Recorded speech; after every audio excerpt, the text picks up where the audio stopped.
ಬೆಂಗಳೂರು ಕೃಷಿ ವಿಶ್ವವಿದ್ಯಾಲಯ, ಚಾಮರಾಜನಗರ ಕೃಷಿ ವಿಜ್ಞಾನ ಕೇಂದ್ರ ಮತ್ತು ಕೃಷಿ ಹಾಗೂ ತೋಟಗಾರಿಕಾ ಇಲಾಖೆಗಳ ಸಹಯೋಗದಲ್ಲಿ ಕೇಂದ್ರ ಸರ್ಕಾರದ ಮಹತ್ವಾಕಾಂಕ್ಷಿ ಯೋಜನೆಯಾದ ಮುಂಗಾರು ತಾಂತ್ರಿಕ ಕಾರ್ಯಾಗಾರ ಮತ್ತು ಖೇತ್ ಬಚಾವೋ ಕೃಷಿ ಭೂಮಿ ಸಂರಕ್ಷಣಾ ಆಂದೋಲನ ಕಾರ್ಯಕ್ರಮದಡಿ ಚಾಮರಾಜನಗರದ ಹರದನಹಳ್ಳಿ ಗ್ರಾಮದಲ್ಲಿ ನಿನ್ನೆ ಒಂದು ದಿನದ ಕಾರ್ಯಾಗಾರ ನಡೆಯಿತು.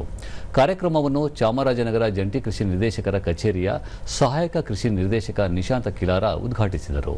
ಈ ಸಂದರ್ಭದಲ್ಲಿ ಚಾಮರಾಜನಗರದ ಕೃಷಿ ವಿಜ್ಞಾನ ಕೇಂದ್ರದ ಮುಖ್ಯಸ್ಥರಾದ ಡಾಕ್ಟರ್ ನರೇಶ್, ರೇಷ್ಮೆ ಕೃಷಿ ವಿಜ್ಞಾನಿ ಡಾಕ್ಟರ್ ಚಂದ್ರಶೇಖರ್ ಎಸ್ ಕಳ್ಳಿಮನಿ, ತೋಟಗಾರಿಕಾ ಇಲಾಖೆ ನಿರ್ದೇಶಕ ಕೆಂಪರಾಜು, ಪ್ರಾಧ್ಯಾಪಕ ಡಾಕ್ಟರ್ ಸೋಮು, ಹಿರಿಯ ತಾಂತ್ರಿಕ ಅಧಿಕಾರಿ ಡಾಕ್ಟರ್ ಪಂಪನಗೌಡ ಮತ್ತಿತರರು ಉಪಸ್ಥಿತರಿದ್ದರು.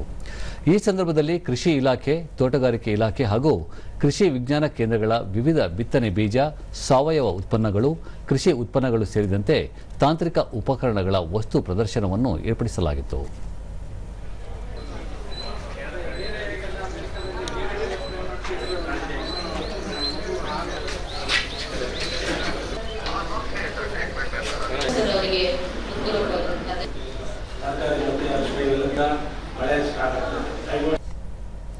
ಬಳಿಕ ನಿಶಾಂತ ಕಿಲಾರ, ರೈತರು ಯಾವುದೇ ರಾಸಾಯನಿಕ ಗೊಬ್ಬರ ಬಳಸದೆ ಸಾವಯವ ಕೃಷಿ ಮಾಡಿದಾಗ ಮಾತ್ರ ಮುಂದಿನ ತಲೆಮಾರಿಗೆ ಫಲವತ್ತಾದ ಭೂಮಿ ದೊರಕಲು ಸಾಧ್ಯ ಎಂದು ಹೇಳಿದರು.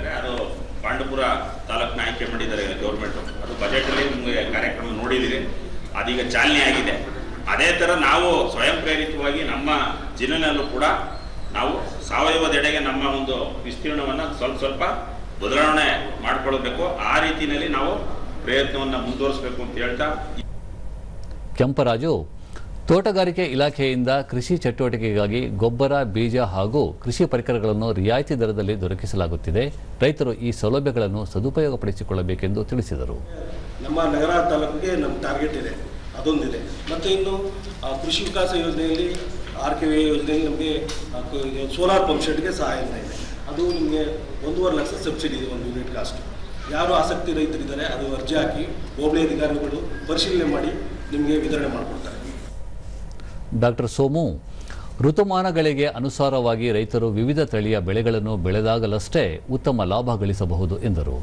ನಾವು 200 ರೂಪಾಯಿ ಕೊಟ್ಬಿಟ್ಟು ವಿಷಯ ತಗೊಂಡೋಗ್ತೀವಿ ನಾವು ಅಲ್ವಾ, ಆದರೆ ಭೂಮಿ ಬಿಟ್ಟ ಮೇಲೆ ಗೊತ್ತಾಗುತ್ತೋ ಅದು ಯಾವ ತಳಿ ಅದು ನಮ್ಗೆ ಇಳುವರಿ ಕೊಡ್ತದೋ ಅಥವಾ ಇಲ್ಲವೋ ಅಂತ.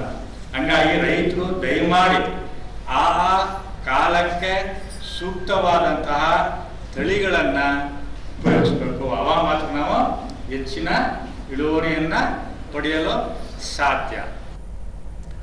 ಡಾಕ್ಟರ್ ಪಂಪನಗೌಡ, ಹವಾಮಾನ ವೈಪರೀತ್ಯದಿಂದ ಮಳೆಯ ಹಂಚಿಕೆಯಲ್ಲಿ ವ್ಯತ್ಯಾಸವಾಗಿ ರೈತರು ಉತ್ತಮ ಫಸಲು ಗಳಿಸಲು ಕಷ್ಟವಾಗುತ್ತದೆ. ಹಾಗಾಗಿ ಮಳೆಯ ಪ್ರಮಾಣ ಆಧರಿಸಿ ಬೆಳೆ ಬೆಳೆಯುವುದು ಸೂಕ್ತ ಎಂದು ತಿಳಿಸಿದರು. ಮಾಡಲಿಲ್ಲ ಅಂತಂದರೆ ನೀರು ಇಟ್ಕೊಳ್ತಕ್ಕಂಥ ಅಂಶ ಕಡಿಮೆ ಆಗ್ತಾ ಹೋಗ್ಬಿಡುತ್ತೆ ಭೂಮಿಯನ್ನು, ಅದು ಎಚ್ಚರಿಕೆ ಇರಲಿ.